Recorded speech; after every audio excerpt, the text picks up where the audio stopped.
Before I welcome Dr. Keerthana and everyone here, hi, my name is Meenakshi. I'm Caapid Simplified's head coach. And good morning, good evening, wherever you're joining from, good afternoon. Okay. But before we launch into this headlong, I would like to just remind you all that it's a fairly safe platform. If it's convenient for you, feel free to switch the camera on. It's a more interactive session that way. All of you get to also interact with each other, at least offline. So, if possible, keep your cameras on. Otherwise, we do understand, but it's a good start. Okay. And I'm not going to take more of your time. Dr. Keerthana is here, a successful applicant who used to be one of these switched off camera faces. Now she's the host of this webinar and somebody who's wishing you well and hoping that soon it'll be you in her shoes. Over to you, Dr. Keerthana. I'm not going to take up any more time. Thank you. Thank you so much, Meenakshi. Hi, everyone. A very good morning, good afternoon, and good evening to everyone who's attending this talk from different parts of the world. I'm truly honored to be here and share my story with all of you. But before I begin, I would like to take a moment and express my sincere gratitude to Caapid Simplified and Dr. Flynn, who isn't here today, for giving me this opportunity, as well as being an incredible source of support and guidance during my application process. She was always available. She would reply to my texts, calls, emails. Whenever I needed her, she was there. So thank you, Dr. Flynn. I really appreciate you giving me this opportunity and this platform to begin with. This is my first webinar or my first talk session about my journey and my success. So thank you. Thank you, Meenakshi, for hosting me and for this entire session. So I would just hope that with my experiences, I'll be able to inspire and help others in this path today. So let's dive right in to the session. Would you like to start with the questions, or how do you want to go about this? We could do it this way. Give us a brief about your journey, your home country journey, and your profile in the US, and how you got in, or the kind of the number of invites, and then we can go from there. We have pointed questions. Eventually, half an hour into the discussion, we'll throw the floor open for specific questions from the people here. Sure. Okay. So again, hi. I am Dr. Keerthana Kunaparaju, and I'm from the southern part of India. I completed my Bachelor's of Dental Surgery and Master's of Dental Surgery in Endodontics from Manipal College of Dental Sciences, Mangalore in Karnataka. So I was in my dental school for 8 years straight. So I've lived in Mangalore. I have embraced the entire dental school journey back in Mangalore. It was a wonderful place. I think I had made like great friends over there. My faculty was supportive. My school was supportive of every academic initiative that we wanted to take. I've pursued a lot of research over there. So after completing my MDS in endodontics from MCODS, I moved back to Hyderabad, where I was born and brought up. And I started working in a private practice as a full-time endodontist. And over the weekends and during my evenings, I would go for consultations to some other private clinics as an endodontist. I got married in 2023 and I moved to the US with my husband. And I gave my IMBD in June of 2023. I cleared my IMBD in the first attempt.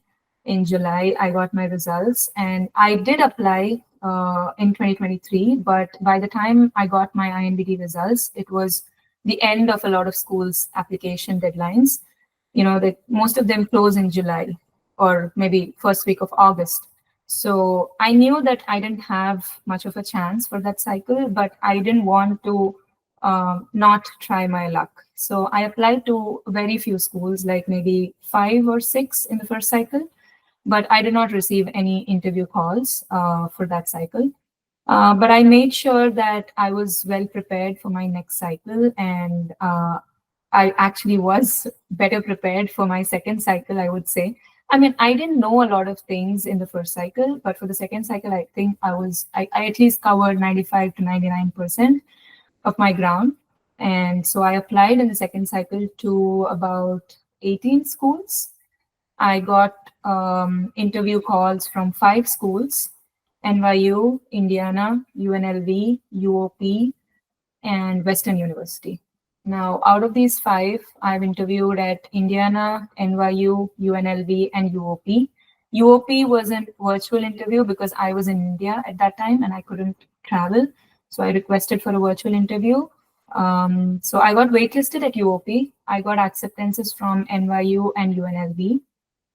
I could, after the first round in at Indiana, I wasn't like called for the second round, so I guess that was a rejection. But yeah, so out of the 5 schools that I got interview calls from, I got accepted at 2 and waitlisted at 1.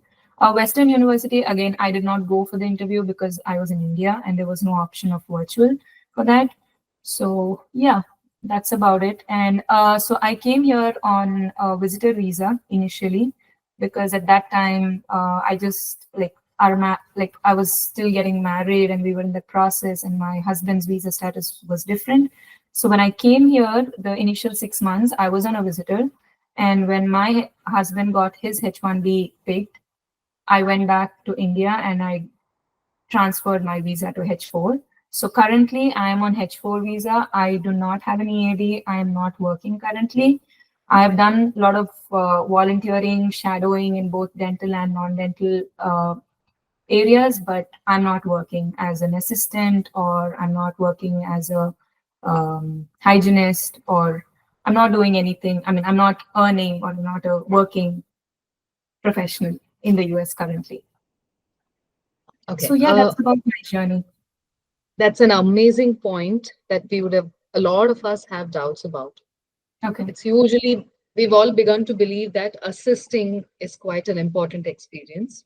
But in your case, you have you clearly enunciated that you did not have assisting experience. You did a lot of shadowing, Yes. right? So how did that work for you? You were not able to assist, but despite that, how many hours of shadowing or how much shadowing experience did you get in before your second cycle? Okay, so I think in the first cycle I shadowed for maybe 2 months. Okay. That only like yeah, I think two months at the max. Okay.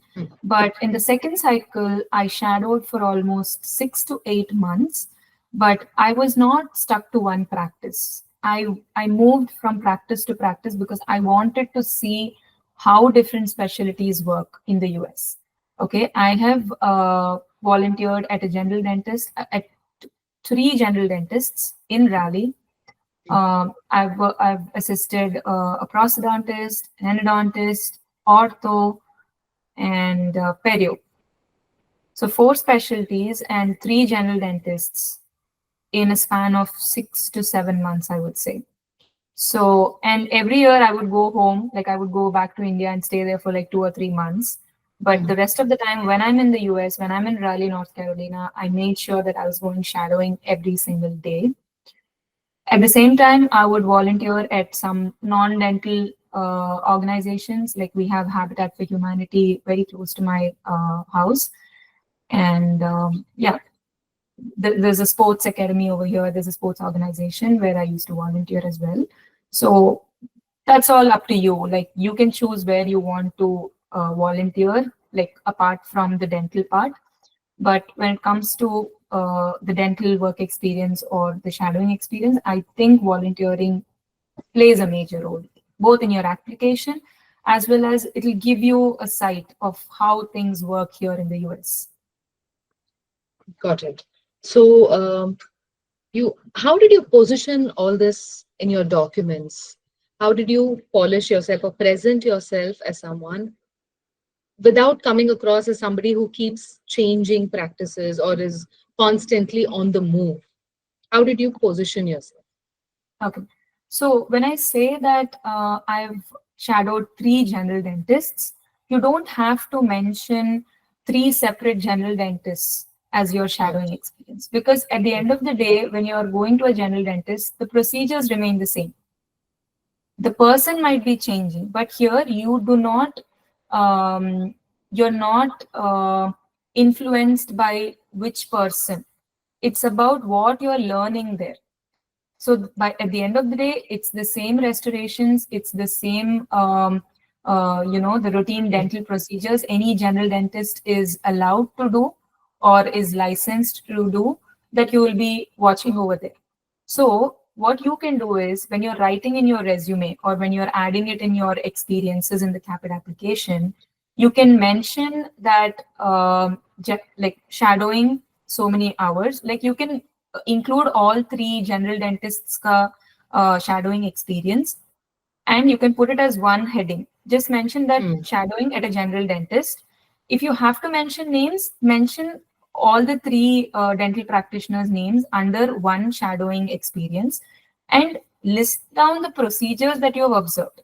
Maybe one dentist was only restricting themselves to anterior root canals or restorations or RPD.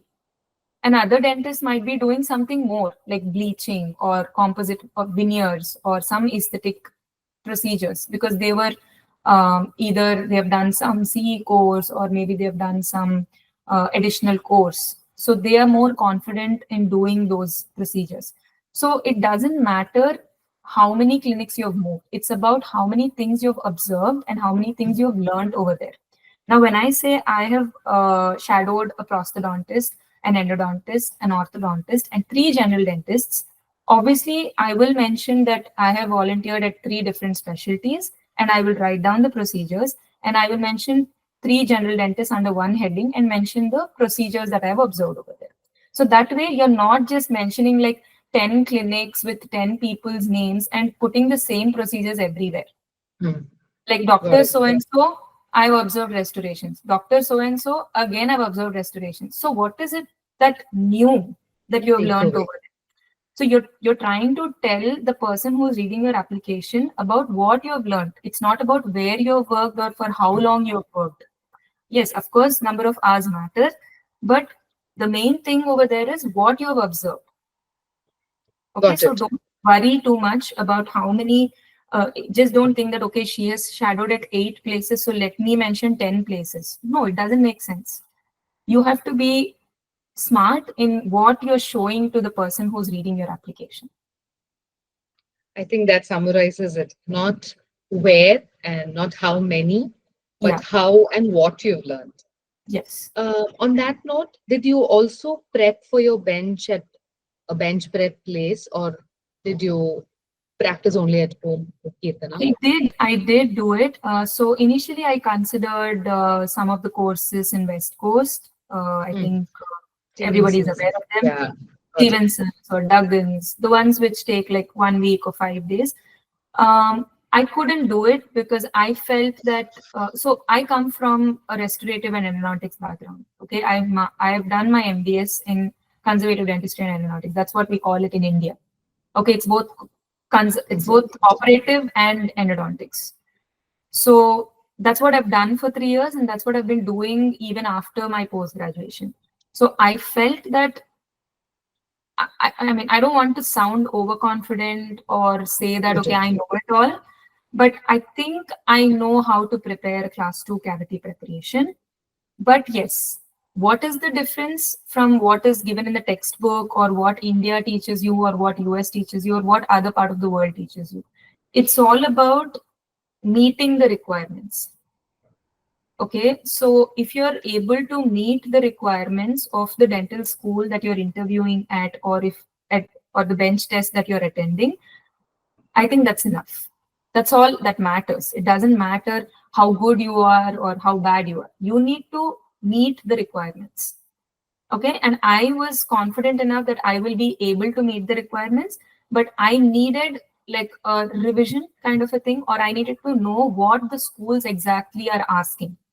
Are they asking for a class 2? Are they asking for a class 3? Are they asking for a surveying of an RPD design? What exactly are the schools asking is what I Correct. wanted to know. So I did attend a 2-day program in Dallas, Texas, which was conducted by a private Dr. practitioner. Shalini. Yeah. Yeah, Dr. Shalini Tasma. So it was fairly a reasonable amount, I would say. I don't want to mention the prices. You guys can see it for yourself. You can talk to her, email her, call her, do whatever you want. But I would say that it was pretty economical. I would say it was pretty reasonable. Maybe I can put it that way. And the way she has taught us, it kind of was like a revision, to be very honest. It was like a summary because it's a 2-day program. You can't expect more than that. You can't expect her to hold your hand and show you everything. Again, it was under direct vision. I'm again mentioning this. It was under direct vision. There was no mannequin to mount your model and do it under indirect vision. But people who are confident enough that they will be able to handle it during the exam day, on the day of exam, under indirect vision, I would 100% say that you can go for this. Okay. Makes sense. So Okay. if you, so for example, if you're a BDS or an MDS in a non-clinical department, or maybe even perio or ortho, who are not practicing restorative on a daily basis, I would suggest you can consider Duggins or Stevenson's or any other course which is doing it in detail, where they will teach you, they'll give you a demonstration or show you a video and you have to practice and they will give you feedback. Of course, Dr. Shalini Tasma also gave us feedback. But again, like I mentioned, it's not in detail. It's like, what do you call, like boot camp, like, how do you Got say, it. like a faster Crash version. course. Yeah, like a crash course. Exactly. That's the term, crash course. Yeah. Okay. I have a related question that we've got. Mm-hmm. Out of the, you had 5 invites. NYU does not have a bench, and Western Uni, you did not attend. So, out of the other 3, how did you find the benches of, say, Indiana, for instance?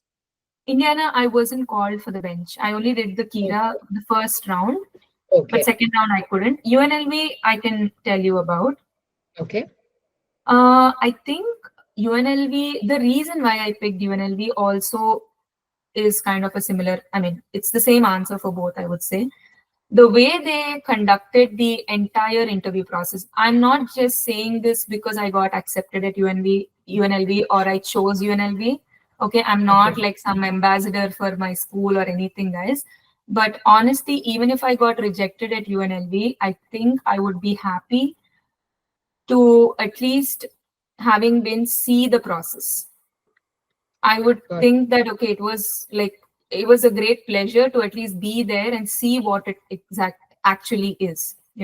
The way Mhm. because I've heard, like, I've met people at NYU, I've met people at UOP and UNLV who have interviewed in other schools where they had bench. Like, for example, people went to LLU, people went to Michigan, people went to Nourah. Okay, I met Mhm. all of them during these interviews, and honestly, I don't think anybody had like this good experience in the other schools. Again, nothing against their schools, it was just their experience.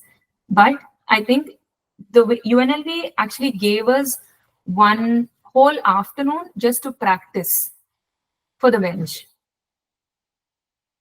I don't think any school did that. No students. Yeah. In fact, they projected things on the monitor. They left us in the lab and they were like, you can practice, you can take as many teeth as you want, you can practice as many preps as you want, but these are the things that we need you to do. So you practice as much as you want, and the next day you will be giving a bench. They Mhm. were very clear. They had like a proper sheet of assessment where you need to stay within these limits. Like if there is like a 1.5 depth, which is what they wanted, they would clearly mention that you need to stay between 1.2 to 1.6 or something, or 1.8, 1.2 to 1.8. So the ideal is 1.5, but you can stay between 1.2 to 1.8 in order to be acceptable. Okay, and that's how they graded us. And the grading was also very, very, I would say, unbiased, because there were three evaluators. So one person evaluates your preparation, the other person evaluates your preparation, then the third person, and then they take an average of all three scores. I don't know, maybe other schools also might have done that, but correct. I have only experienced UNLV, so that's why I'm saying that it was my best choice. Like you said, it is usually a panel, at least 2 to 4 people, depending on the school, who evaluate the bench preps. But like you said, to each one, his or her own comfort zone and cup of Exactly. tea. Yeah. It makes sense. So this was your bench experience at. Can you tell us a little more about the actual day of bench? How was Yeah. it? And So, okay, so the first day was, so basically they will split you into two groups. So UNLV is a 3-day process. Okay, kind of 2.5, I would say. Okay, but keep yourself 3 days. Don't try to book your ticket in the afternoon of the third day, because you have to rush to the airport, or some chaos happens. Okay, so please don't do that. There were a lot of people who have done that. Again, they had their reasons. Maybe they were working, or maybe it was the middle of the week, or maybe it was some family requirements. So I understand. But if you have an option of staying, just stay for the whole 3 days. And please be there one day before, okay, so that you are comfortable with the entire place. If you have traveled from a different time zone, you need time to adjust with your sleep and everything. Because I went from East Coast. So for me, there was an issue with the, jet lag and whatever. So I would say, please try to be there one day before, okay, not on the day of your interview. Now, coming back to your question, they will divide you into two groups. Okay, the first group, it depends on your initials, like maybe initials starting from A to L, or based on the candidates' names. Obviously, they will divide into two halves. So the first half will have interviews on the first day. Okay, while the second half will have a written test. Got it. Okay, then the second day, the first half will have their written test, and the second half will have their interview. Okay, I hope you understand and it's not confusing. So it's swapped. Yeah, they swap it. That's it. And the second day, in the afternoon, they give you time for bench prep. Okay, for about 2.5 to 3 hours, maybe. I think 2.5 hours, or 3. I can't exactly remember. So after that, the next day, you just come, you go to the sim lab, and then they just start with the exam. You start with your arrangement of instruments, and then you start with your exercise. You finish it, you clean your area, you put everything back from the place that you've taken, you return all the jaws, you write your name or registration number or something, and you return it to them. And you just walk out. That's it. There is no interaction on the third day, that is on the day of bench. You come in, the professor comes in, he hands out some sheets where you have to write your numbers. Again, it's very discreet, like you don't write your names or roll numbers. There's some way of identifying you. So you just have to write those.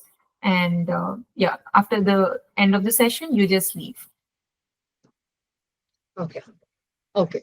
There's And enough time. There's enough time. Don't think that, oh, what if I don't complete? Or do I have to improve my speed or anything? Just a normal speed. Try to do everything the way you've planned before. Just stick to the routine. Don't try to do some. Okay, one more thing is this is a mistake that I have done, but luckily it did not really affect my result. So on the day of bench or on the day of interview, a lot of people who come there would have attended other courses. Like, for example, I attend Duggins. You have attended Stevenson. Somebody else attends Dr. Shalini Tasma's course. Now, if you three sit and discuss, the problem is somebody will give you a tip which has worked for them or which they were taught during their session. Now, you will try to put that in your preparation. It might work, it might not work. So please don't experiment anything on the day of exam. If you want to experiment it, do it on the practice time, during the practice time. Okay, if it's a class 3 preparation, somebody wants you to flatten the surface with a hand instrument. Somebody wants to do it with a flat-ended burr. Do what you have practiced doing. Don't try somebody else's idea just because it was told by Duggan's Institute or Stevenson. Doesn't matter. Doesn't matter, guys. Again, I'm trying to emphasize on this as much as possible because it kind of got into my head as well, because I didn't attend these courses. So I was like, okay, what if they knew more? Although I was somebody who learned for 3 years and practiced for another 2.5 years, I was still having that doubt in myself. So I can totally understand if this thought crosses your mind, but please do not deviate. Please try to stick to your idea and what has been working for you. That's a valuable tip, actually, not to experiment on the day of the actual you bench. can do it during the practice session because you're 3 hours. So do it. And not let it get into your head. That's a very valuable tip. Talking about getting things into your head, how was your interview?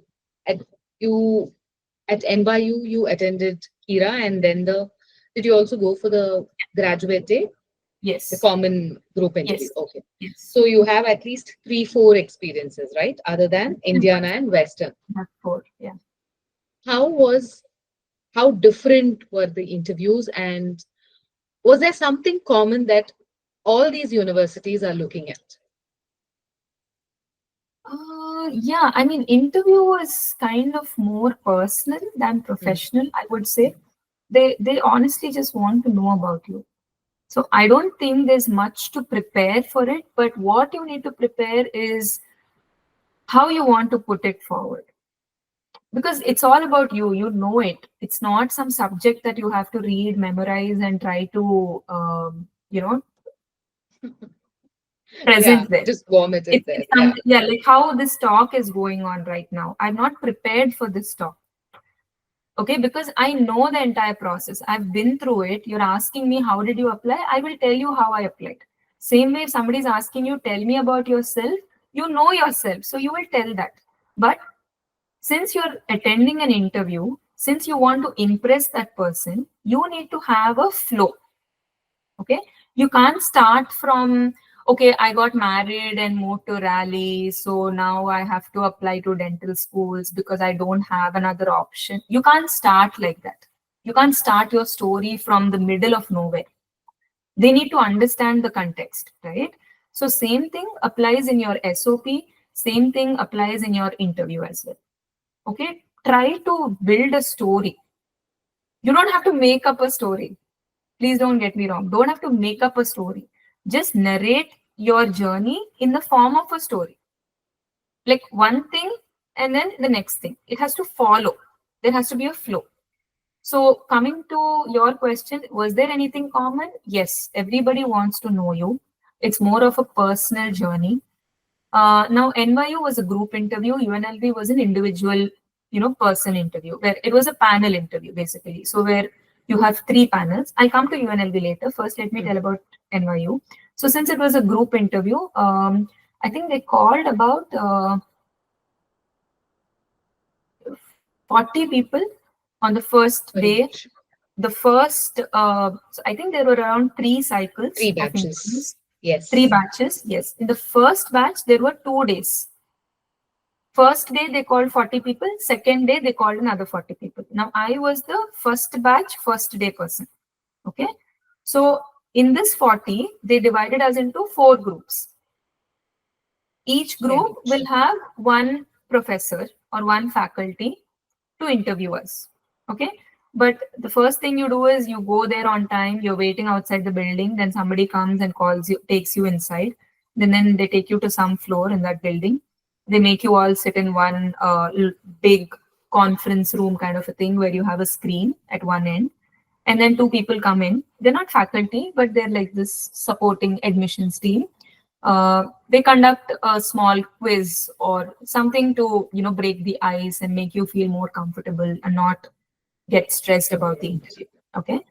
So you have like a small group quiz kind of a thing. Then they serve you breakfast. Okay, don't expect like some huge buffet. It's just fruits, some yogurt, and some refreshments. And then they divide you into 4 groups. So each group will be taken into a different room in different floors, I think, because we were taken to the ground floor. I don't know where the other 3 batches went. So they take you there, and then you're just waiting for the faculty to come in. Then the faculty enters, and he had a set of questions. At least our faculty had a set of questions. Like there were around 4 questions. Like, tell us about yourself, why NYU, why dentistry, and 4th question I really can't remember, but something around these lines. Yeah, one was tell us about yourself, why NYU, why dentistry, and I think okay, a fun fact about yourself. A fun fact about yourself. Okay, so these were the 4 things that he asked, and he was like, so there were 10 of us around the table, and he was like, you start, like randomly from his right. So you please start. And then everybody had to answer those 4 questions. Okay. And at the end of the entire group interview, he just got up and he was like, okay, it was really nice meeting you. You all can leave now. Okay. And that's when we stepped out of the room and we all gathered in the main hall where the rest of the 3 batches also had come. And then again, they took us in groups for the campus tour. They showed us the sim lab, they showed us the clinics and everything. And then I think around 2:30, they were like, okay, you're done for the day. You guys can leave. Please step out of the building. This is what she said. Okay. This was NYU. So Yeah. I'm going to pick a thread from that and I'm going to reinforce it so that it seeps down. It's about telling things about you, believable things, but in a well-presented manner. Yeah. Everybody has a story, and for some, it comes naturally. It's an extempore thing. Somebody asks, and you can say.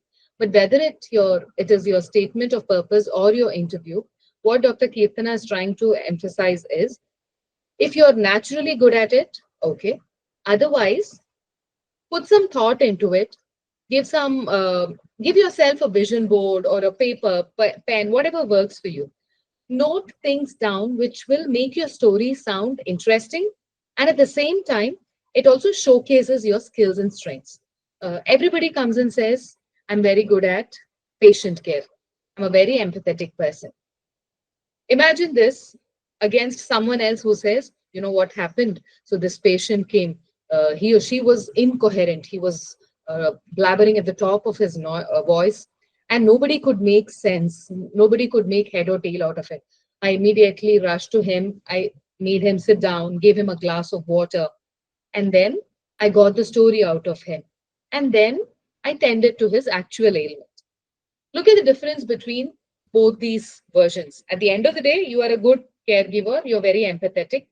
But the fact that you've made it sound like an interesting story shows that you actually have that capability. Okay. Instead of tall talk, you're actually substantiating your story.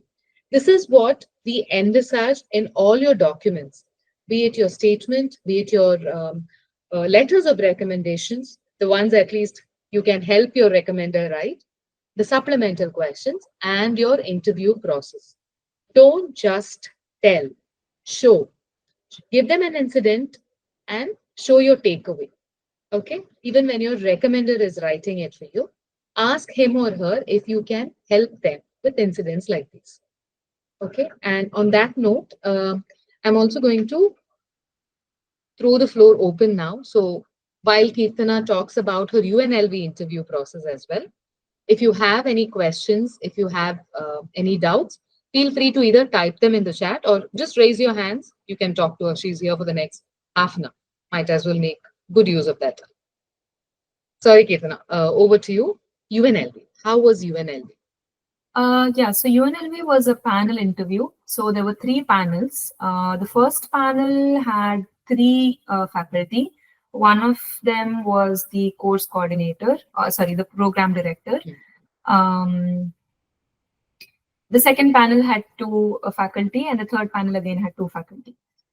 Now, in the first panel, out of the 3, the program director was not really asking anything. He was just there to observe and, understand or get to know about the student. So in every panel, expect two of the faculty to ask you questions. And again, these questions are going to be very basic, very personal, and personal as in not like your private life and stuff, but they'll just be like, okay, where are you from? Why did you choose US? Or why did you come here? Why do you want to pursue DDS? Like you've completed MDS, so now why are you going back to DDS? Why not residency? So that was one panel. Then the second panel was a little more about clinical experience or what I learned in my MDS. What are my strengths and weaknesses? Okay, and the last panel was again a little about like, I'm not sure if everybody is aware of CASper and Kira, but the questions were similar to that. Like, what would you do if you were situational and ethical. situational judgment questions? Exactly. Yeah. Okay. I'm also taking a couple of questions that we've already received. Okay. Is Canadian experience equivalent to US experience? Have you come across anyone at UNLV or at any of these schools that you've interviewed or from Canada? So what do you mean by Canadian experience? Dental or non-dental you're talking about? Or anything? Dental especially, shadowing, assisting.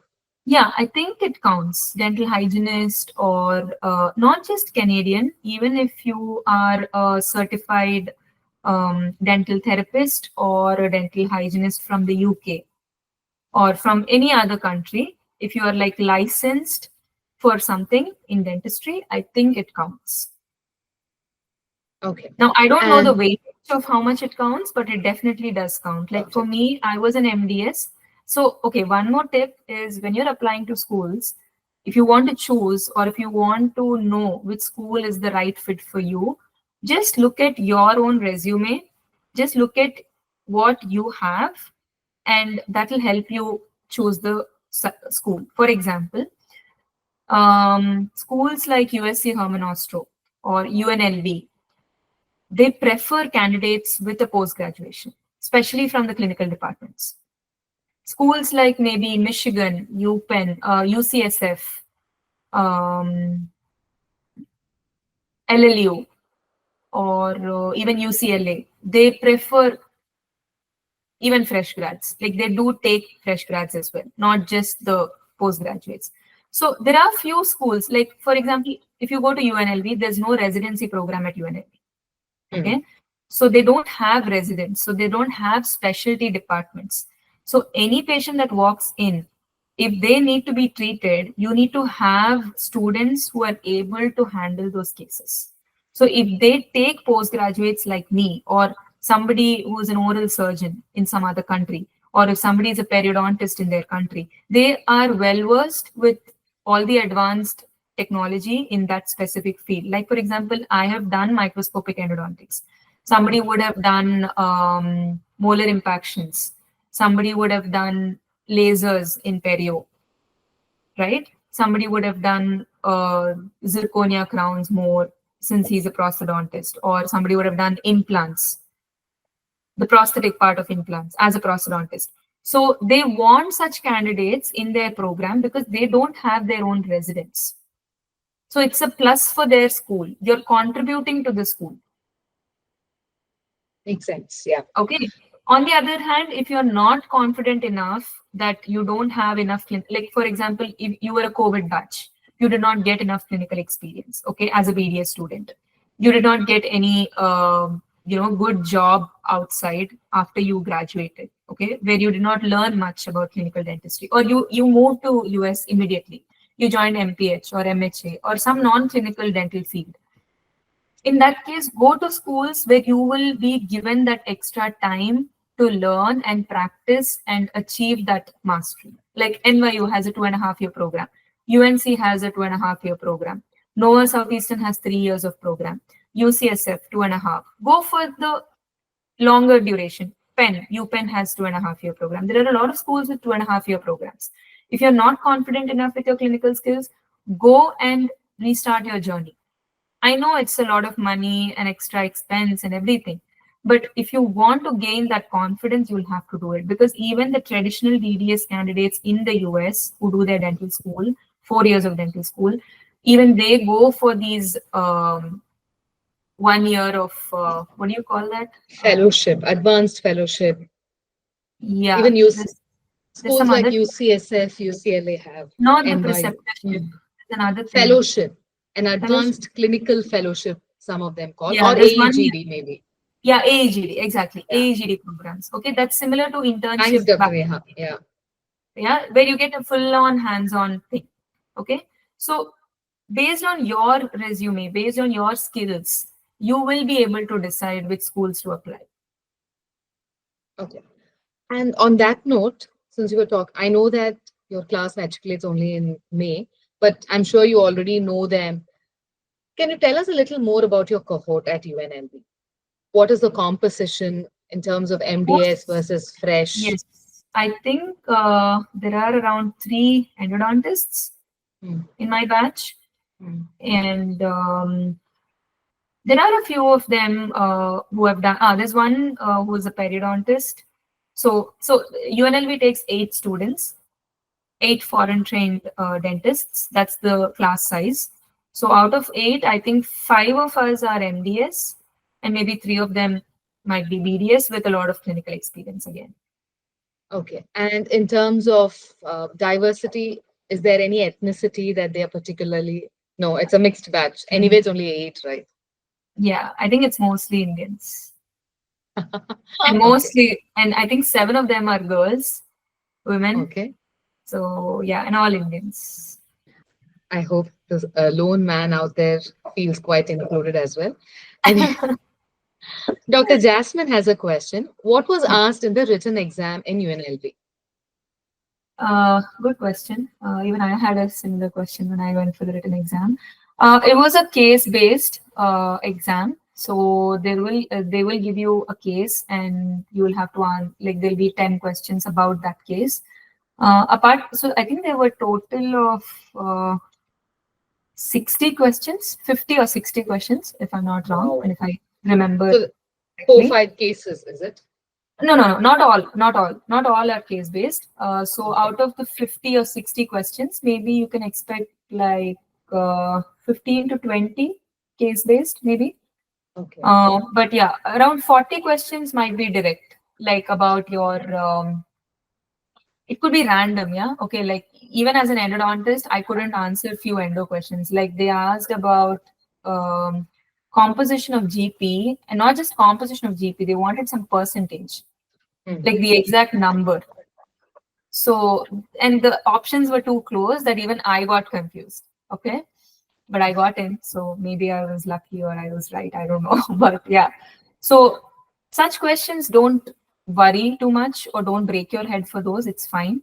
But most of the questions were about radiology, like OMR, like radiographic errors or patient positioning for an X-ray. Then there were few oral path questions as well. Endo diagnosis, perio staging grading, um, pedo, not much, ortho, not much. Prosto, I think there were a couple of questions. So very Um, technical, is it? Quite yeah, technical. quite technical actually. Okay. Good Yes. question, Dr. Jasmine. That helped a lot of us, including us. Yes. Yeah. Um, Dr. Janvi Reddy, would you like to unmute and ask your question? Hey, Keerthana, thanks for the session today. Yeah. So I was asking about what are the other preparations they will be asking you, like other than class twos. Okay. So, or there, as you mentioned, class threes sometimes, or any other preparations they would be asking. So it depends on which school that you're applying to and which schools you've gotten interview calls from. So there is a list. I think I might have the list. I will share it with Meenakshi later after this webinar. So every school has a set of requirements, but most schools, like majority of the schools, definitely ask for a class two amalgam and composite. You need to be aware of both the preparations, like the measurements in and out, thorough. Class 2 for sure. Class 3 again. Um, Crown preps, again, all ceramic, it could be all ceramic, it could be metal, it could be PFM. Okay, you cannot say that, okay, this is what they're going to ask, because they keep changing every year, because they don't want it to be, like, obviously, like if I tell you next year you'll prepare for the same and go, right? So I think they change the tooth numbers as well. It won't be the same tooth number always, but yes, definitely class 2 will be on a molar most of the time. And class 3 is on anteriors, again central or lateral, sometimes even canine. So it depends on their mode, but the preparations are these: class 3, class 2 for sure you need to know, crown preps, metal, all ceramic and PFM must know. Now apart from these, sometimes they can ask, I think some school in West Coast wanted surveying of a cast for an RPD. Some schools wanted you to plan an RPD design, like where would you place a major connector, where would you extend the minor connector, where would you keep the clasps or the rests, designing an RPD. Some schools do that, but I think most of the schools, LLU, Michigan, UNLV, most of the schools do stick to class 2, class 3, and crown preps. Okay. And like Dr. Keerthana said, they're usually standard, and you'll be able to find this information from Allen groups, telegrams, Yeah, WhatsApp, people Facebook basically groups who have as well. attended those interviews will be sharing it somewhere. Correct. So you should be able to. Yes. But to be on the safe side, expand your repertoire. Last year, for instance, LLU created history by asking for class 3 unprecedentedly, despite not having changed that in the last 7 to 8 years. It's always been class 2, and suddenly last year, boom, it was class 3.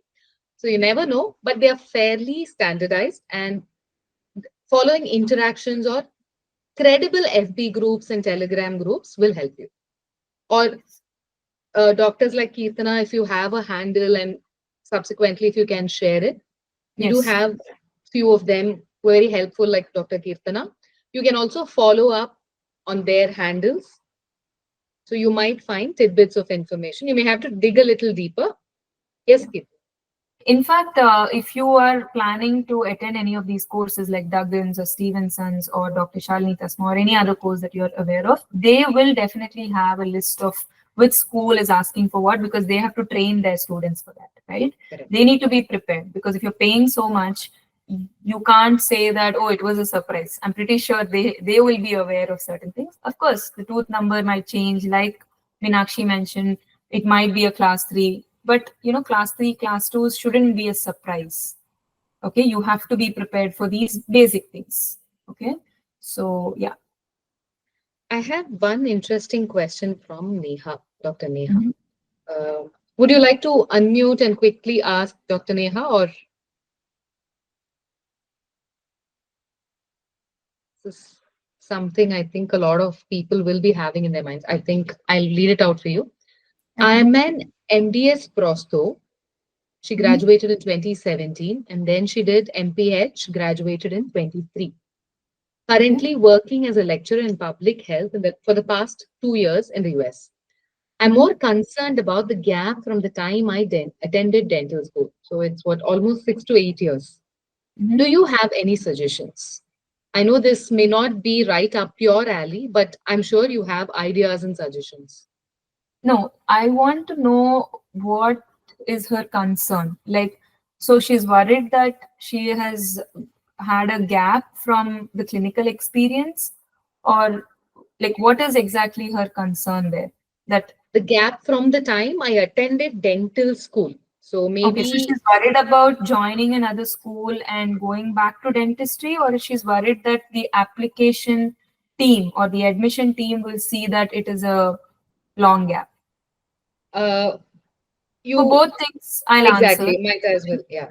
Yeah. So if she's worried that she's lost touch from dentistry, if she's really planning to get back to dentistry, then I don't think that should worry her, because that's her end goal, right? Like she wants to remain a dentist, she wants to practice dentistry, and that's the reason she's applying. then she shouldn't be worried that she will not be able to survive or she'll not be able to go through the dental school in the US. First thing. Second thing, if she's worried that that gap will be perceived as a failure, or that she walked away from dentistry and she's trying to come back into dentistry, again, that is also not something that she needs to worry about, because there are a lot of people. See, the main thing over here is you've completed your MDS in India, then you came to the US for MPH. First thing is you should be able to reason with that change of specialties. First thing. So when you're writing in your personal statement, make sure that you highlight the reason for moving from MDS to MPH. Okay. Was it something that you did because you wanted to gain additional experience or additional knowledge about public health? Was it because you needed a visa to come to the US and MPH was an easier path? Or was it because you were tired and disinterested in dentistry and you wanted to change your career path? And then again, when you were pursuing your MPH, you felt that, okay, no, this is not what I wanted to do and I want to go back to dentistry. So your reasons and your answers need to be very clear in your head. Only then you'll be able to reason with them. Okay, so if it's about your fear that you won't be able to go back to dental school and start studying again these basic subjects, I think you will get over it. Don't worry about that. You will be able to cross that bridge for sure. Even the application process, very much doable. Don't fear it. Just plan it ahead. Like, be prepared for the finances, be prepared for the entire process. Like, get to know about the things and then enter into it, whether it is supplemental essays or how to build your CV, or how to get opportunities to volunteer. All of that, prepare and then step into it if that is your fear. If it's the fear that the admission team will see it as a failure, you don't have to be concerned. You don't have to be concerned at all. Just present it in a nice way in your application. Okay, it's because it's an additional experience that you have, and it is still in the health sector. You've not become some musician or an artist and then you're coming back to dentistry. No, you're still in the field. Okay, I'm going to give you case studies without taking names to just reassure you, Dr. Neha, and also Dr. Shanti. She had a similar question. A, even if it's option one, where you're worried about the time since you went to dental school, okay, you don't have to worry about that gap. We've had people who graduated 15 years ago, 16 years ago, getting into dental school now. Like Keerthana said, what matters is how you position it. If you can explain the gap, okay, if it's a gap, in your case, in Dr. Neha's case, it's not even a gap. You've been doing MPH and then you're a lecturer in public health. You wanted an exposure or an added advantage from that sphere to infuse life or infuse different perspectives into your dentistry. If you can position it like that, and if it's also the truth, then I think you're covered. Okay. On the other hand, if it's a clinical gap that you're worried about, you haven't practiced dentistry at all, irrespective of whether you have an MPH or for whatever reasons you had, say, assisting or shadowing experiences, which were short term. Both the cases that I'm now talking about are actual cases. We've had people who had 15 years of gap, 10 years of gap, repeated INBD and NBD attempts, and still gotten into good dental schools. It's all about how you position yourself, A, B, how you explain the gap, and C, what are you actually doing to overcome the gap? Are you trying hard? Are you showing the efforts in your resume, in your supplemental answers, in your statements? Make use of these and establish that you're trying and you're constantly improving to bridge the gap. With that, I think you don't have to worry too much about it. It will happen. Okay. I have one more question. Okay, just a second. Do you think, Drusha Pandya is asking, do you think enrolling into AEGD or other preceptorship programs will help? I know that Keerthana does not have similar But I think experiences, I can answer this for yes, sure. exactly. Because see, to be very honest, it doesn't matter how many things you keep adding to your profile. It's just about, like I mentioned earlier, present it in a nice way. Even if you're just a BDS graduate, it is fine. Okay. Schools, see, the reason why CAPID has program material section is because you can see individual schools with their requirements. Okay. Now, Correct. nowhere in the requirements was it mentioned that you need to have a preceptorship, or you need to be a dental hygienist, or you need to be a dental assistant.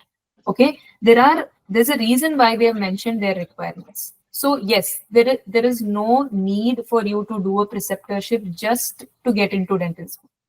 Okay. If you have it, or if you have already planned for it, well and good. Now, if you want to apply for this cycle, which is going to open in another 2 weeks, like in March, if the cycle is opening up, there's no point in you signing up for preceptorship in August at USC Hermanosto or in November at Boston. It doesn't make sense, right?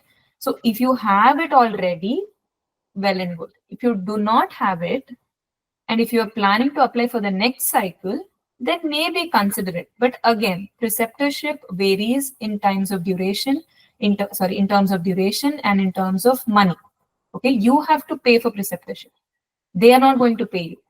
Okay, so it is an additional cost apart from your application fees, supplemental application fees, and your tuition fee in the future, and your travel charges for if you're going to attend the interview and bench in person. So you need to plan all your finances and then consider if preceptorship is really worth having. Okay, now if you're just a BDS graduate, if you want to have additional experience in the US, yes, do preceptorship, get a hang of it. If you've already done your post graduation in a clinical department, and if you've had enough clinical experience back home, whichever country it is, I don't think preceptorship is a must. Okay, again, it's up to you. You want to do it, you can do it, but it's not a must. Okay, same way AEGD program, you've been a like you've completed BDS and MDS, but you've not been in a clinical department. Like for example, you are from oral path, or you are from perio or ortho, have not done enough restorations or prosto. Okay, if you're lacking something, and if you feel that you're not good at it, or you got affected due to COVID and you've not done enough patients or something like that, if you're not confident enough, if you feel that AEGD will do you good in terms of both clinical experience as well as add to your application, then yes, do it. But please consider the financial aspect before you step into something.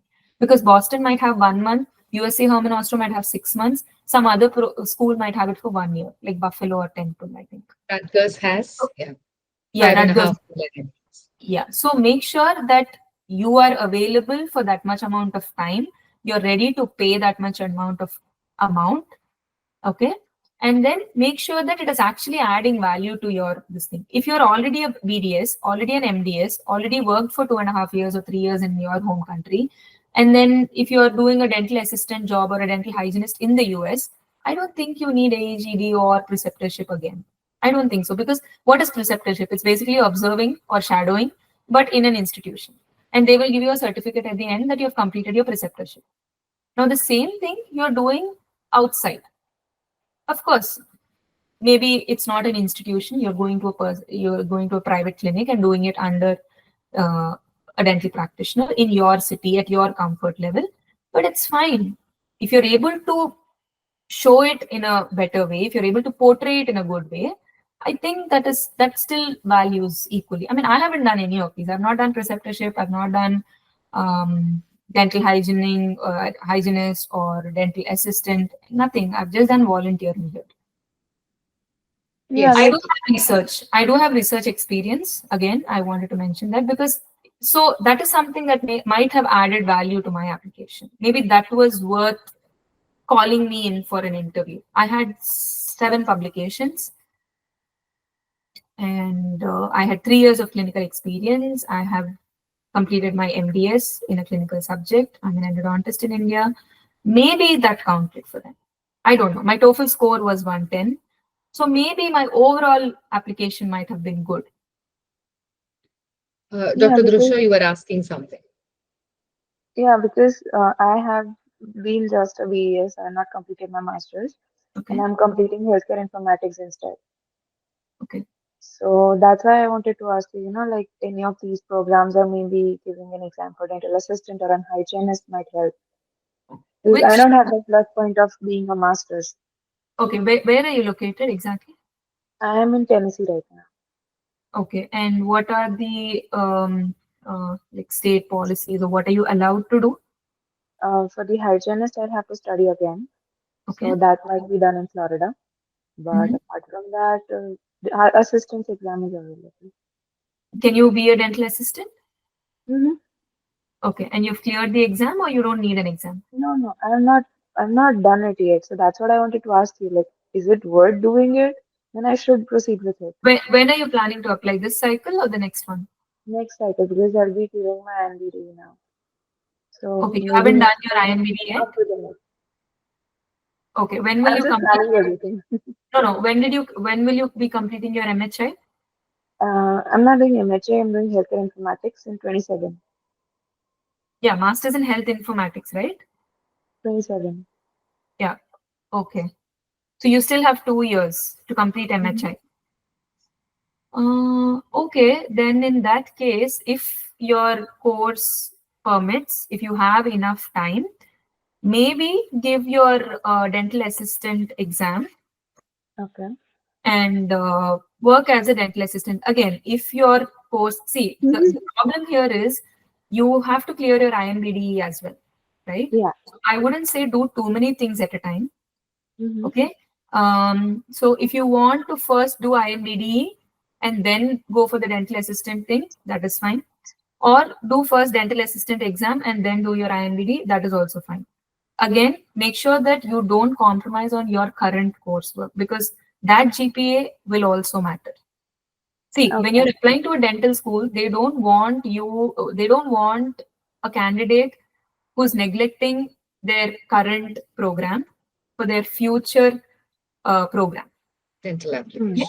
They Yeah. want a candidate who is very much committed for what Mm-hmm. they've signed up.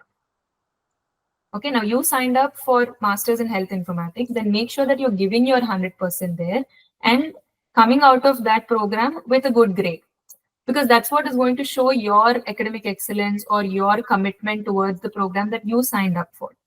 Yeah. Okay. Maybe it doesn't matter to you. Maybe it was just a path to come to US. Whatever your reason, you don't want to show that to the admission team, right? You Okay. want to have a good picture there.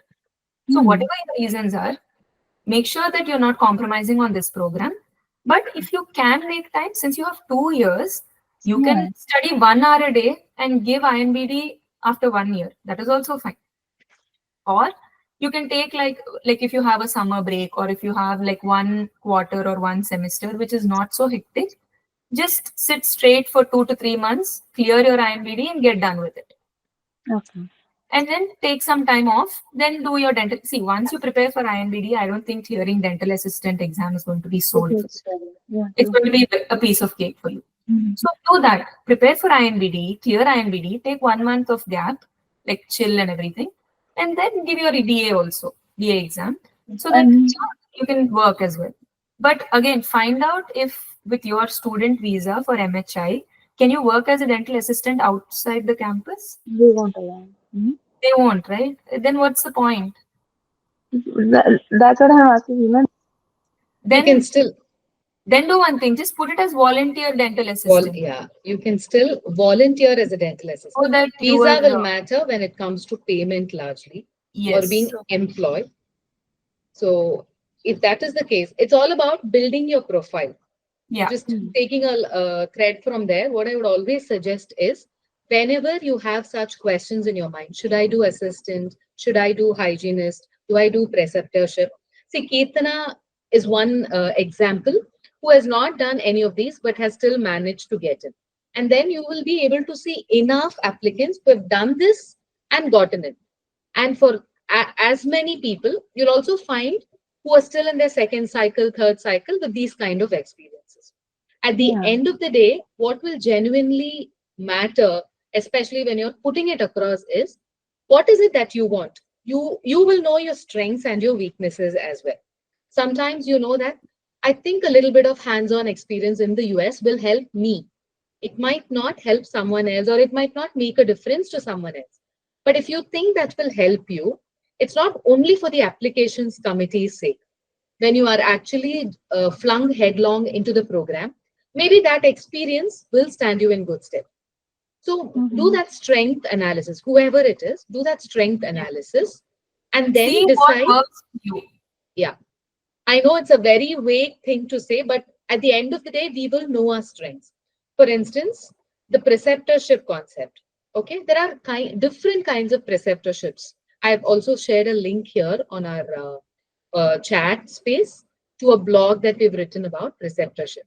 Like Boston has a month-long preceptorship, but it does not give you hands-on experience or exposure to patients.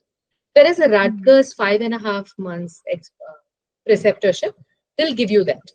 So if you have exhausted all options, I know obviously the cost will also differ, the amount of investment in time will also differ.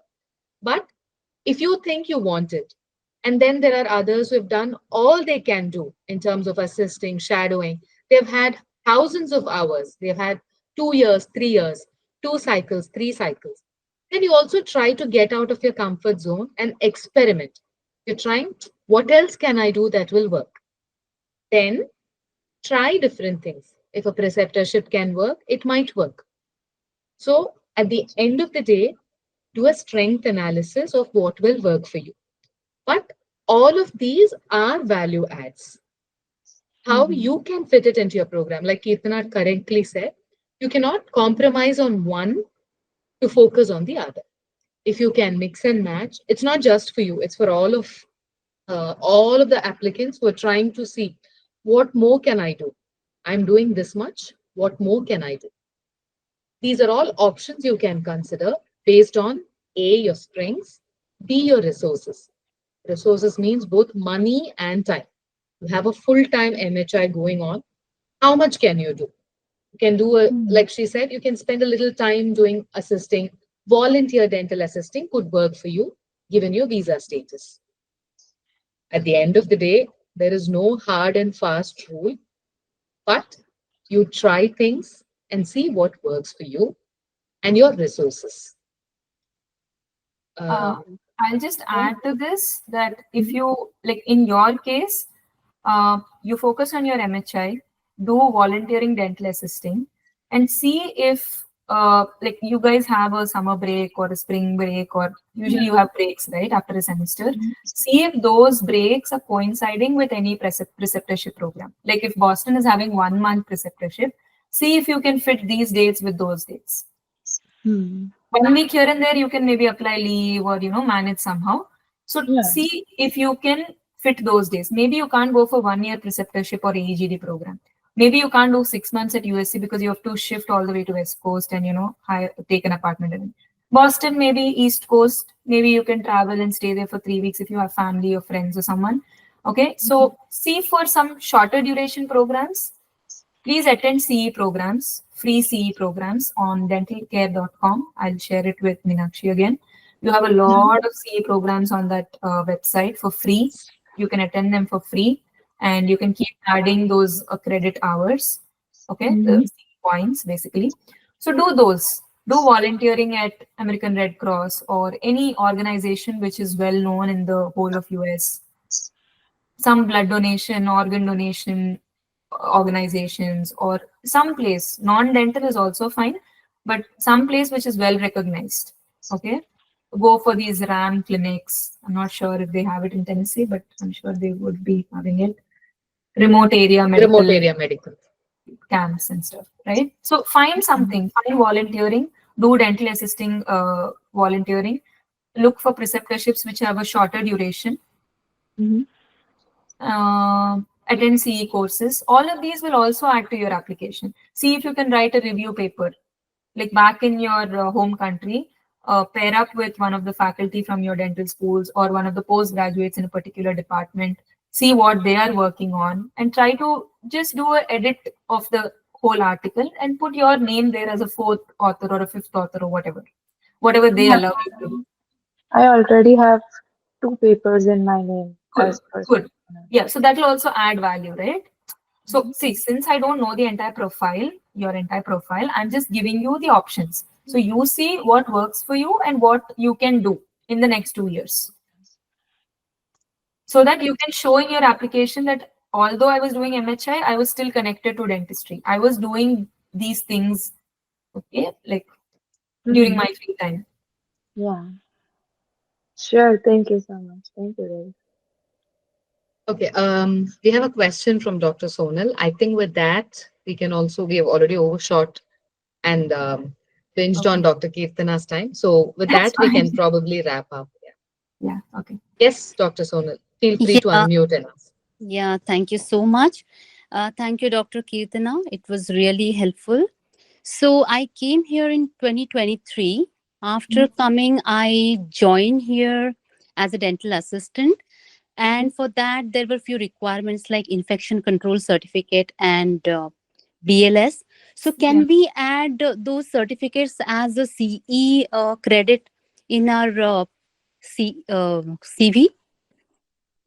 Yeah, you can mention it. There's actually a section in CAPID where you have like other relevant information, or Correct. there's Yeah. one more in supporting information section, right? Yeah. Supporting Other documents. relevant information Other is relevant where information. Yeah, you we can just add it over there.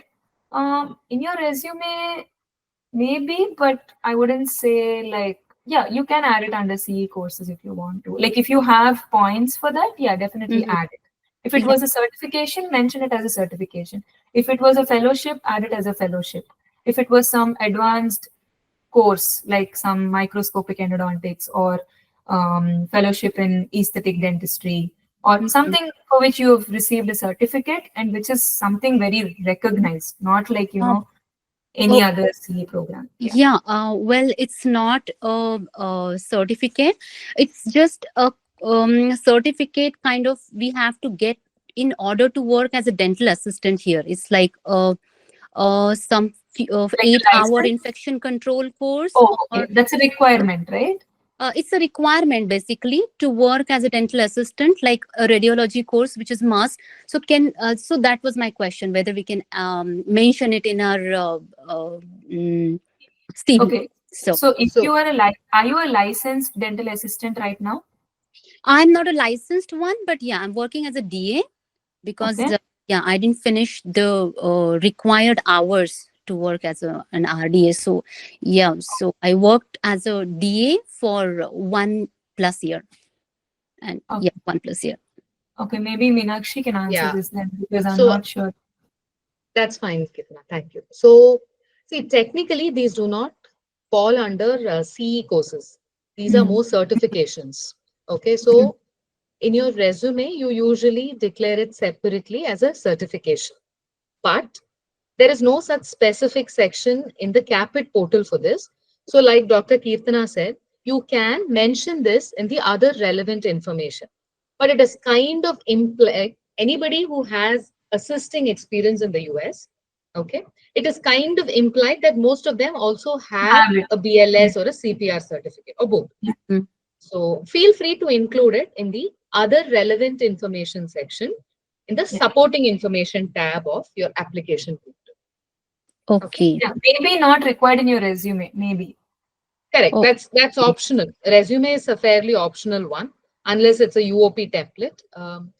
So I think that oh. answered your question, Sonia. So maybe working as a DA itself tells them Yeah. that you That have means you've completed all of that. Only then you're the. eligible to work as a DA. Without all of that, I don't think you'll be allowed to work as a DA.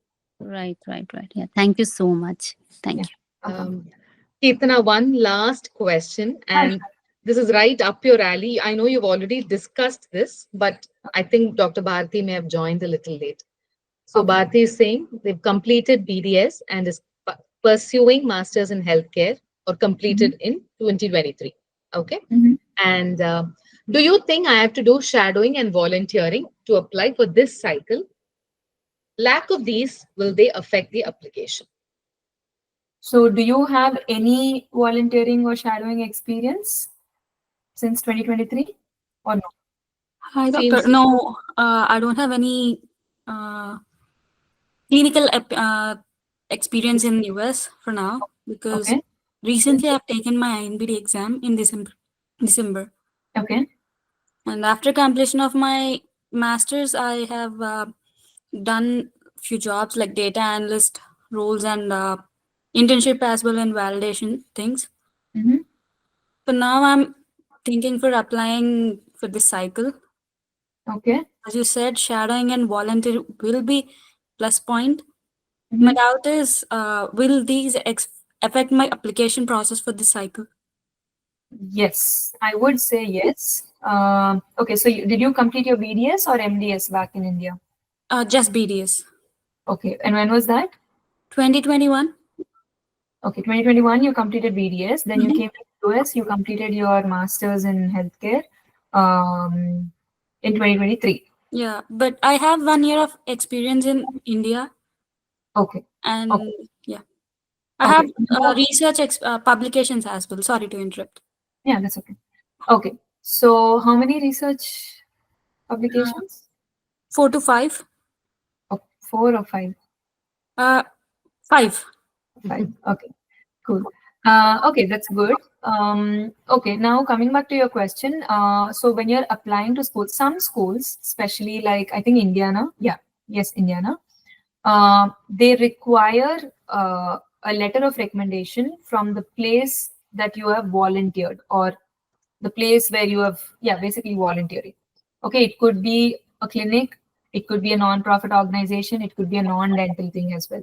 Okay, Okay. again, most of the schools need the candidate to have some kind of dental exposure in the US.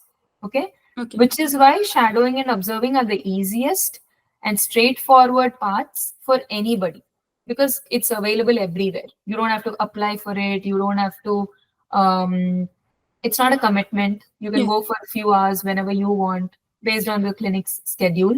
Mhm. Obviously, you don't have to pay anything, right? Yeah. So I think that's the most convenient thing, and that's the least we could do in order to get a hang of how the dental offices work here, what are the protocols, or how they take appointments, or how they file the bills. You know, you'll understand the entire thing of how to run a clinic basically in the US or how they interact with patients. Okay, the insurance systems, the insurance policies, and everything. Yeah. Okay, and the documentation, mainly the electronic health records, perio charting, all of that. We don't do this in India, Yeah. right? So that is why they want you to have a understanding of how the dental system works in the US. So I would say shadowing and volunteering at a dental clinic are kind of a must, if you ask me. Okay. That's my opinion. Okay. Now, if you want to apply in this cycle, first list out what all schools you want to apply. Look at their requirements. Okay. If there is some specific requirement that they need shadowing of so many hours or observership of so many hours, I would suggest that you need to complete that in order to be eligible to apply to that particular school. So you still have like what, 2 months, because March 6th is when it opens. So even if you're submitting your application by the end of March, you have 2 months. Okay. So in these 2 months, if you can find the time and a dentist where you can go and shadow or volunteer, I would say just blindly go ahead and do that. Because even 1 month or 2 months or 2 weeks or 3 weeks of experience is worth adding in your application. I mean, in your resume. Okay. And just to add to it, yes, it is fairly, it's a very good, good to have. It's not a good to Yeah. have, in fact. It's It's like an ideal easy to, brownie point. correct. It's ideal to have, but Yeah. see, the unfair or the unpredictable nature of CAPID is just that there is no thumb rule. We've Yeah, often there's no seen, hard and fast rule for anything. exactly.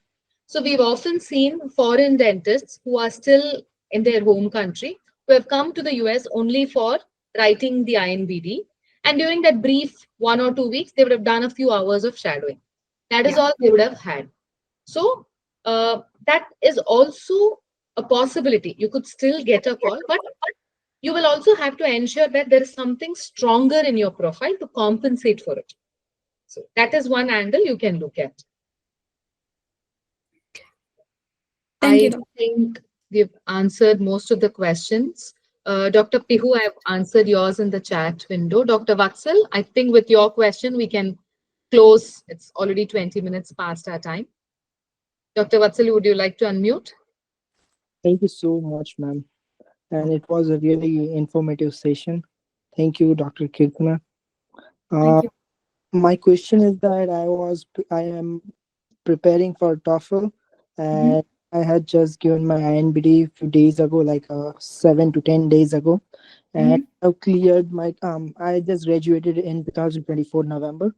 I just have few months of experience in the United States as a dental assistant. As I am a green card holder, I can work as a dental assistant. So yeah, but I just have a month. Like I came here in December, so I just have a few days of experience. So I have two questions. Right now, I am preparing for TOEFL.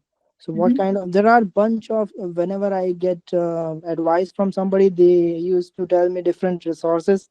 For example, some people tell me that best my tests were good, and some people tell me that on you can just achieve your score on the basis of watching YouTube videos and all the stuff.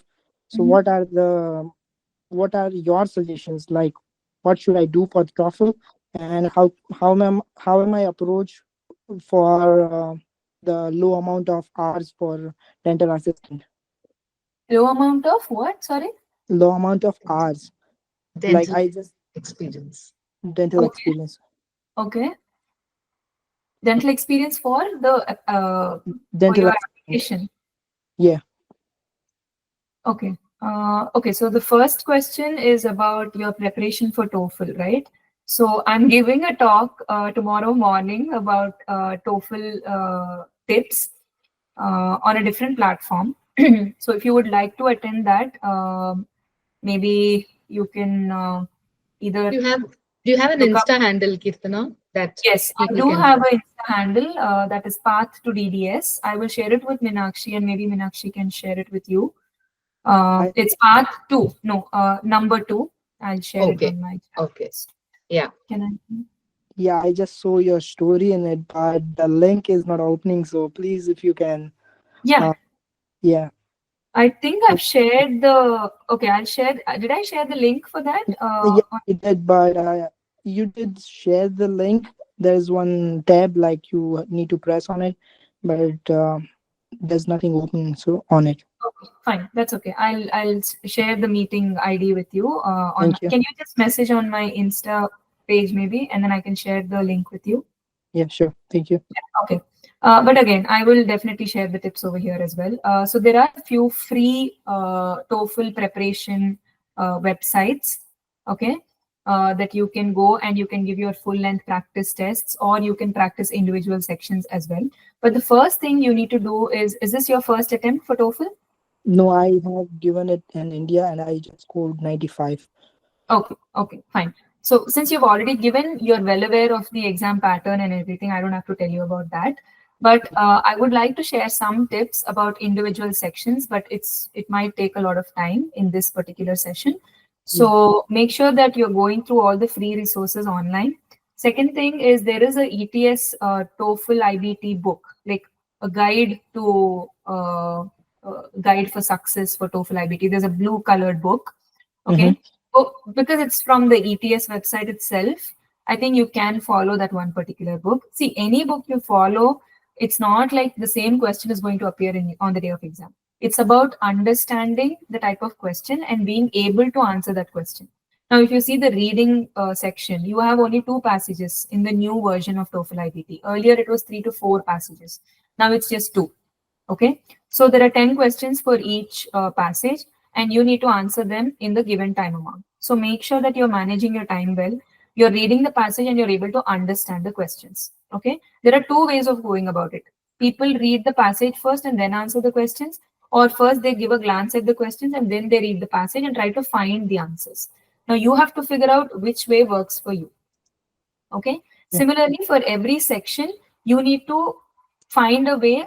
First, understand where you're lacking. Like last time you scored a certain amount of score. See which section you scored the least and start with that section. Okay. Try to strengthen your ties with that first and then move on to the other sections. If you're good at something, just keep giving tests on that. If you're not good at something, first learn how to clear that. Gain some tips of how to do it in a smarter way. Okay. But yeah, practice, practice, and practice. I think a month of preparation should be enough.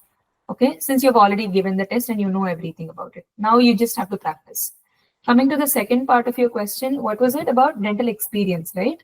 Yeah, I just have few hours of dental experience. So I was thinking like, will it will that have an impact on my acceptance for the cycle?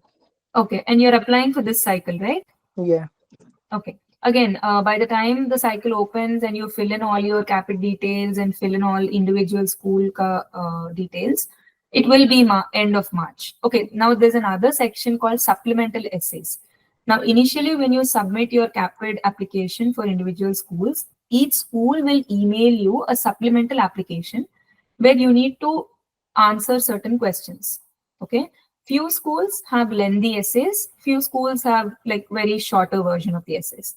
So by the time you finish all of that, it will take a lot of time. So until then, you have time to keep editing your application, at least certain sections of your application. Okay. So I would say any amount of time is good amount of time. If you are able to make, like a valuable dental experience out of it. Okay. Now, since you're a green card holder, I'm sure you have more privilege of working than a lot of people who don't have that. Okay. Mhm. So see if you can do volunteering, see if you can clear a DA exam and work as a dental assistant. Which location are you currently at? I am in Pennsylvania right now. Okay, so see what that state allows you to do with your visa status and with whatever you have, and try looking for a dental assistant job maybe, or just do volunteering. That's also fine. You still have 2 months, 2 months of observership or shadowing or a dental assistant. That should be good enough. See, one more thing, your visa status also plays a major role here. Okay, there are few schools who prefer green card holders or citizens. Mhm. Okay, so 80 still, Tufts. So yeah, schools like I'm these. not sure of all the schools, but I just know a few of them. I'm sure Meenakshi will have like a list of them. So yeah, go through the requirements of individual school in the program material section, and you will definitely come across this part. They say preferably. We prefer citizens or permanent residents or green card holders, but everybody can apply, which clearly means that you have a better shot at it. Right? It's just an indirect way of saying it. I mean, it's fine. It's their requirement, so there's nothing we can do about it. So try to aim at those schools. You'll have a better chance. That's all.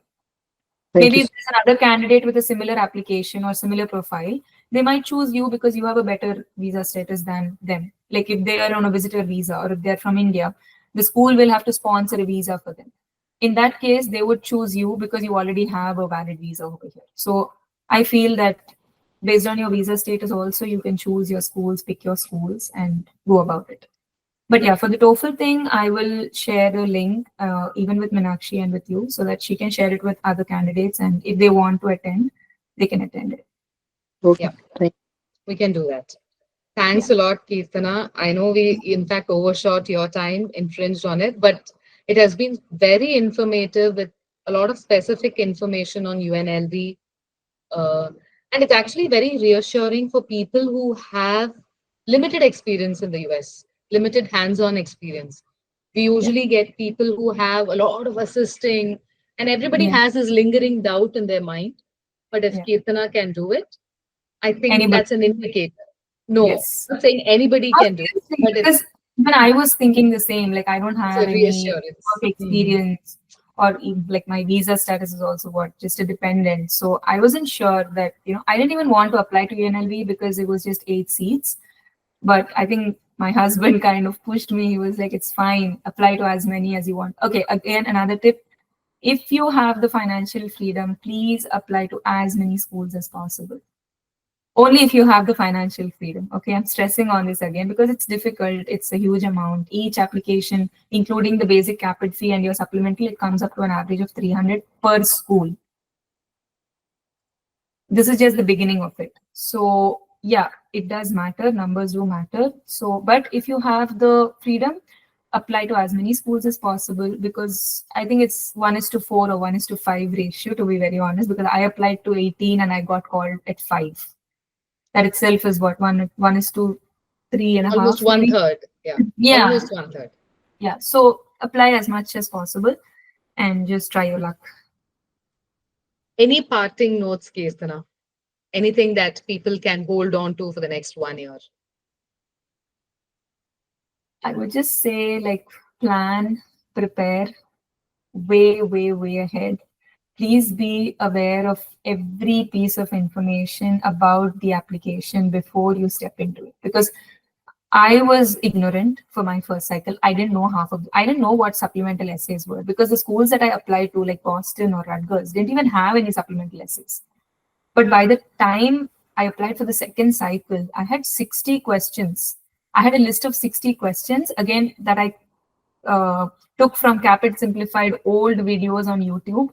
I was looking at each and every video, and I could find like each school had certain specific questions.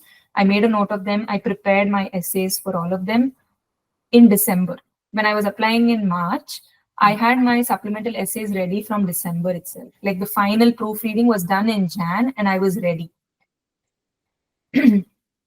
Even then, there are 1 or 2 applications which I submitted at the end of March. I wanted to let the cycle open on March 6th and submit all my applications on March 7th. I literally planned that way, but it still kind of got prolonged to the end of March, at least for like 4 or 5 schools, for sure. And then came the supplemental applications from all of these schools. I got so overwhelmed at that time, I would just sit in my room and start crying. Just to fill a supplemental application. Okay, I've already sent like 18 applications. Now I just have to fill in the supplemental, and I couldn't do it. Because I'm like, okay, what nonsense is this? How much more should I write? How much more should I do? Okay, it was very difficult. But trust me, since I planned it way, way, way ahead, I was able to cross that. Yes, I had a difficult phase for 1 week, but after that I was like, okay, fine. This is my last time. So let me just give it all. And I just did it. So don't give up. Just plan, prepare, take whatever help necessary. Even if you're paying $100 for somebody to review your application, it's fine. It's just going to improve your application. Just think it that way. But go to, like reliable sources. Just don't go to somebody that you found yesterday or somebody that you heard of. Go to trusted people first. Look at their website, see their success stories or see their journey. If you feel that you can believe them and you're able to take their insights, first do it. And then like somebody like Caapid Simplified, they've been here for like over the years, right? So they've seen so many, they have had interviews with candidates who got selected. So it means something. Okay, they're not here for money. That's very evident. They're not here for money. They're not charging anything from you for this. They're not paying me anything for this. So it's purely out of goodwill and intention. So go to trusted sources, gather all the information, plan, prepare, and then step into it. Just don't give up. If this is your dream, don't give up. I mean, this is one of the questions, like, why did you come all the way to US when you've completed your master's and you've practiced there? And I said that, listen, I wanted to stick to dentistry. I don't want to deviate from this. Okay, so wherever I am, no matter if my husband or if I have to move to a different country, I will again do this all over again. Because this is what I know, this is what I want to do, and this is what I will continue doing. No matter what. If I have to go to Canada and clear a license exam, I will do it. If I have to go to UK and clear a license exam, I will do it, because this is what I want to do. So same thing, keep that attitude, be sure of what you want. Way before even you do it. Be sure that you want this, you will only do this, and then I think it will happen. You have enough and more resources. That's an amazing punchline to close with. And I'm going to leave you all with that thought to sleep over. Most of you, especially in the US, to sleep over on. Plan for it, be committed to it. And I hope it's also you're going through all this because this is what you want. And if that is the case, it'll definitely reflect in your applications. I know we are already in February, and that now if I tell you plan for it because the cycle is opening in March, it might be a little redundant, but you still have time. Keerthana started planning during her first cycle, and success came to her during the second cycle. There are scores of There's others no who have gotten compulsion in. that you have to Sorry? submit in March itself. I'm sorry. Exactly. don't I was going to come to that. submit an application in March itself. Yes. You can take it till May. That's fine. That's totally fine. Yeah. And for some, it might happen in the first cycle itself. For some, it might take 2 or even 3. We are hoping it doesn't happen that far away for you. But a timely application, how important is it? It's important, but as important is a quality application. So plan for it. Give yourself enough time to do things properly. Like she said, May 15th, it's fine. We know of enough candidates who've gotten invites despite applying Yes. 1 week or 2 weeks before the schools closed. Yeah. At the end of the day, your profile, how you put yourself through in both your documents and the personal interviews and bench, and how well your commitment shines through. These are what will matter. So plan to ensure everything is visible to the committee. Okay. I hope this helped you all. We have more sessions lined up and I'm genuinely hoping that we'll have at least 4 or 5 of you all. No, we are hoping that we'll be overloaded with applicants like you all who will be in Keerthana's shoes next year, vying with us to give you a slot or, being out there helping people like you all. Okay. Next year, see you there. Until then, keep watching more of these videos. Keep watching our YouTube channel. Keep following handles of people like Keerthana. We also have a couple of others who are very actively doing this. They've been there, done it. Take information from trusted sources. Okay? Yeah. Thank you all. See you. Thank you. Thank you, Meenakshi. Bye. Thanks a lot, Keerthana, for coming in and Thank giving you. such clear-cut opinions. Thank you. Thank you. It's my pleasure. Bye.